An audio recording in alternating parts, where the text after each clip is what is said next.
We have been discussing presidents and their record on black civil rights, and we've stuck pretty much to presidents.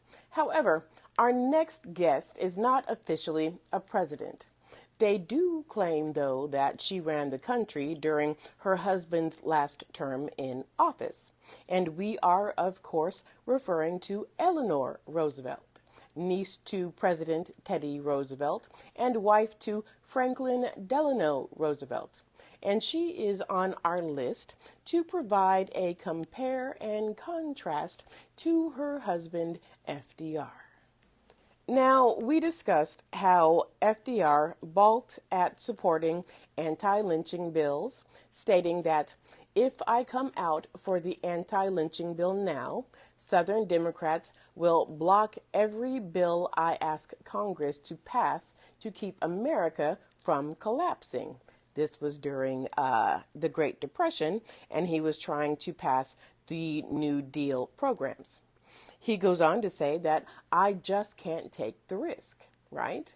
He believed that he would lose the support of the white voters in the South by approving the anti-lynching bill and lose the 1936 presidential election.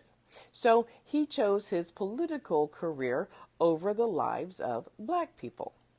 When he got the New Deal programs, he allowed for the modifications that excluded black and brown people as well as Asian people, which made sure that they would not benefit from the largesse of the United States government.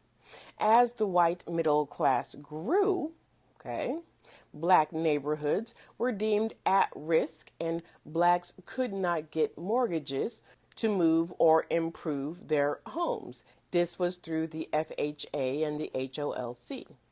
The GI Bill excluded black men, not allowing them to get an education, not allowing them to get mortgages or to utilize that avenue, right?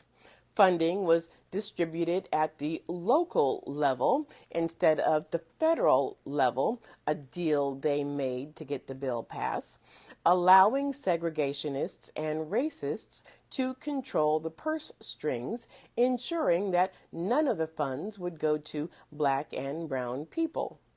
White people built generational wealth, black people lived in poverty. All because of the concessions made by FDR to appease the racist minds of white Southern Democrats. On the opposite end, his wife Eleanor dove headfirst into becoming an advocate for black people. She was very vocal in her support of the civil rights movement. In 1939, the DAR, Daughters of the American Revolution, refused to let Marian Anderson, who was a black opera singer, perform at the Constitution Hall because she was black. Eleanor threw a fit. First, she got Marian booked to perform on the Lincoln Memorial steps at the Capitol, and then she resigned her membership in the DAR. She spoke out against Jim Crow, segregation, and lynching, and in the 1950s, her work angered the KKK so much that they put out a $25,000 bounty on her. She was receiving threats throughout her life because of her work with civil rights. When it came to the New Deal programs, she was the only voice in her husband's administration insisting that benefits be equally extended to Americans of all races. She was like, do y'all know that the New Deal programs are discriminating against like blacks and brown people and Asian people? Like, was that on purpose? First Lady Eleanor Roosevelt vocally supported efforts designed to aid black communities, including the Fair Labor Standards Act, which helped boost wages for non-white workers in the South. Little did she know that it excluded their jobs. Yeah, whatever. Bitter. She talked FDR into creating the Black Cabinet, which was 45 black men and women who worked in federal executive departments and New Deal agencies.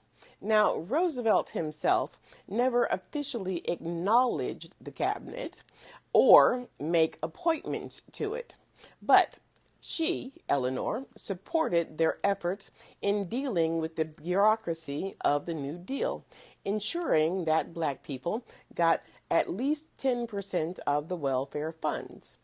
Eleanor also arranged the appointment of black educator Mary McLeod Bethune as director of the Division of Negro Affairs of the National Youth Administration. Meanwhile, her husband, the president, got the New Deal passed, but it disproportionately benefited white people while simultaneously gave no support to the anti-lynching bill, which would have benefited black people. Yeah. Okay. Now, she didn't just speak out on behalf of black people. She also spoke out against the Japanese prejudice that was going on during World War II, warning against the great hysteria against minority groups.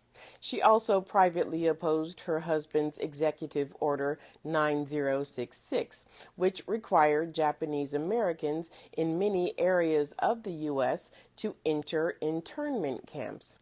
She also lobbied her husband to allow greater immigration of groups persecuted by the Nazis, namely Jewish people.